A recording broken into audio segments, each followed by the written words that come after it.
O Dr. Ronald Krauss descobriu que existem 11 tipos de LDL, das quais só 2 são prejudiciais.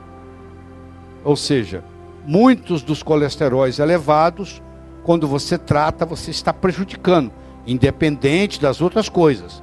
Só per se, está prejudicando, porque são LDLs que não deveriam ser abaixadas.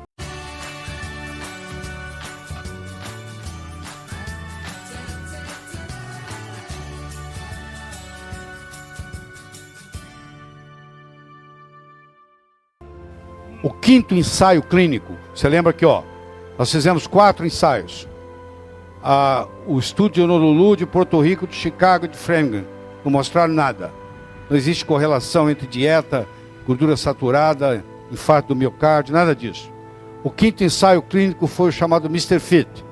111 milhões de dólares, 28 instituições, 250 pesquisadores, 360 mil homens, mulher não entrava.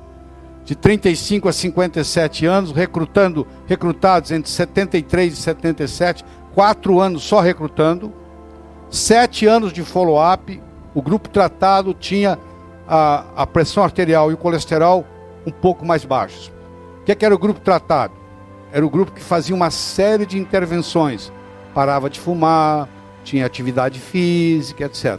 Depois nós vamos mostrar os resultados do Mr. Fit para vocês. Mas acompanha isso aqui que vocês vão entender.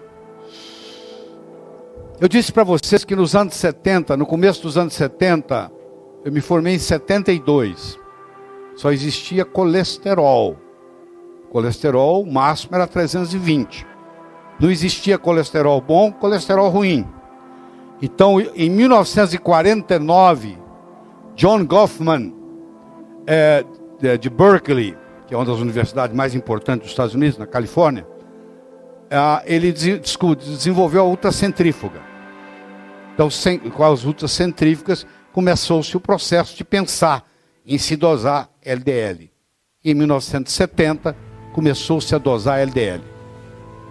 Nos anos 70, 72, 73, 74, começou a separar o colesterol bom do colesterol ruim.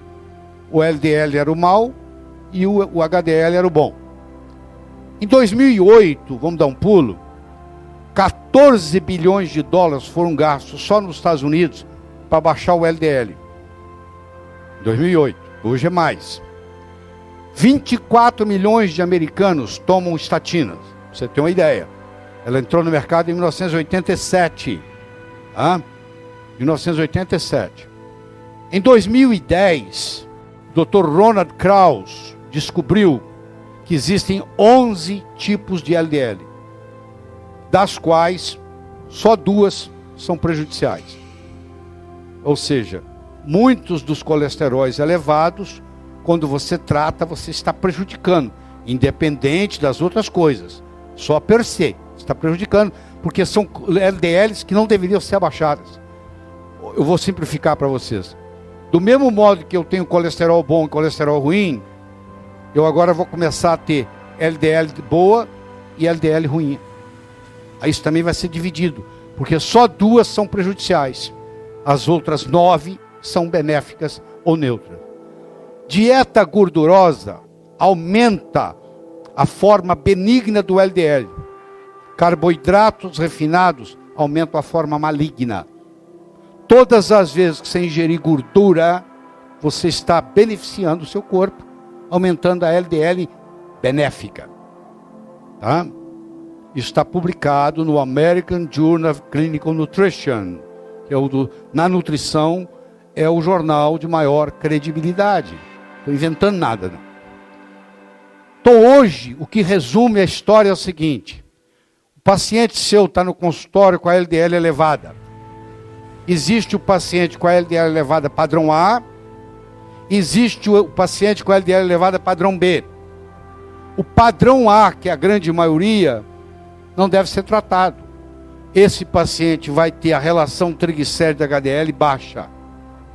O padrão B, que é o que merece tratamento, não com estatina, você vai ver as opções, ele tem o contrário, ele tem o triglicérido elevado, o HDL baixo.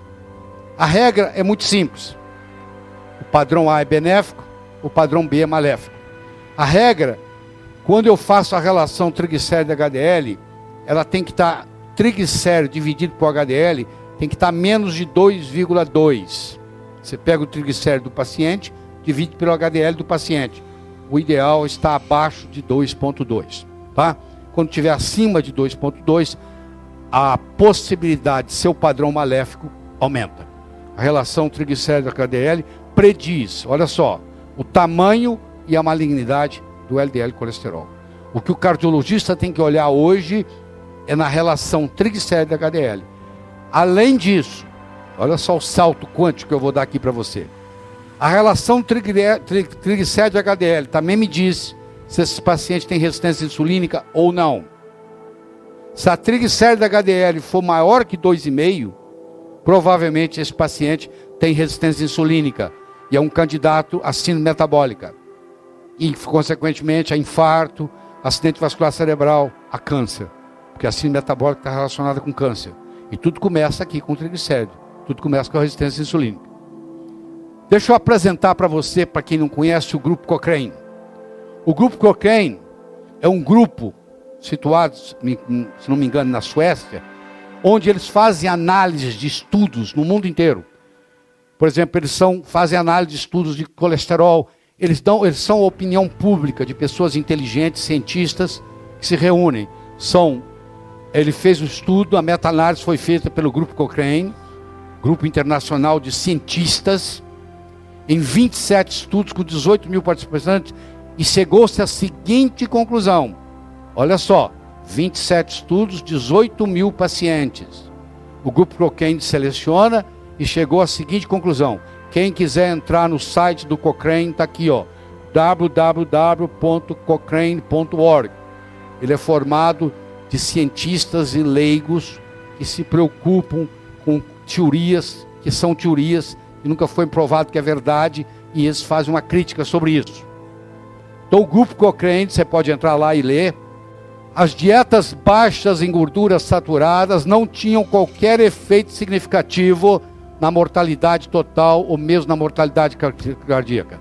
O Cochrane fez um estudo com 28 mil pessoas de mais de 100 países. O Dr. Michael DeBake, com quem eu tive a honra de trabalhar, eu fiz pré e pós-operatório para o Dr. DeBake no Methodist Hospital em Houston, quase 3 anos. Eu cuidava dos pacientes dele que falavam português e espanhol, e eram muitos. Fez uma pesquisa com 1.700 pacientes com aneurisma de aorta. Foi ele que desenvolveu a cirurgia de aneurisma de aorta. E não encontrou nenhuma relação entre os níveis de colesterol sanguíneo e a incidência de aterosclerose. Mais outro. Uma comparação entre a população do norte e do sul da Índia revelou que as pessoas do norte consomem 17 vezes mais gordura animal, porém apresentam uma incidência de doença cardiocoronária 7 vezes menor. Comem 17 vezes mais gordura e têm 7 vezes menos doença coronária. Pessoas da Índia. Um estudo do povo longevo da Geórgia, na ex-União Soviética, revelou que aqueles que ingeriam os alimentos mais gordurosos eram os que viviam mais tempo. Você começa a ficar impressionado com o que tem na literatura. Olha só, o maior estudo feito até hoje, a Women's Health Initiative, 49 mil mulheres de 50 a 70 anos, gastou-se 415 milhões de dólares, realizado pelo Instituto de Saúde Americana, follow-up de 8 anos, dieta baixa em gordura não diminui o risco de doença cardíaca. Você está deixando de comer a sua gordura, o seu bife, a sua carne de porco à toa. Tem nada provado em lugar nenhum. Nada. Em mulheres idosas, o colesterol sanguíneo abaixo de 155 está associado a um aumento de 5,2 vezes em mortalidade quando comparado com mulheres da mesma faixa etária com colesterol acima de 272, principalmente na mulher. Quanto mais alto o colesterol, melhor. Aí, ó, estudos de 1989. Isso não é recente não, gente. Isso não é ontem, não. Todo mundo sabe disso. Todo mundo sabe que na mulher o colesterol é importantíssimo, igual ao estrogênio, muito mais do que no homem.